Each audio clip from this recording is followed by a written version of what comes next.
কোটা বিরোধী আন্দোলন বিষয়ে সর্বোচ্চ আদালতে আগামীকালের শুনানির পর একটি নির্দেশনা আসতে পারে বলে আশা করছেন শিক্ষামন্ত্রী মহিবুল হাসান চৌধুরী।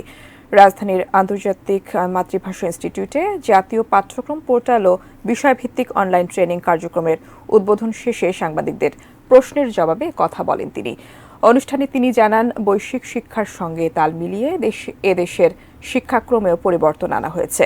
শিক্ষকদের সর্বজনীন পেনশন স্কিম প্রত্যয় ইস্যুতে সরকারের ওপর আস্থা রাখতে আহ্বান জানান মন্ত্রী।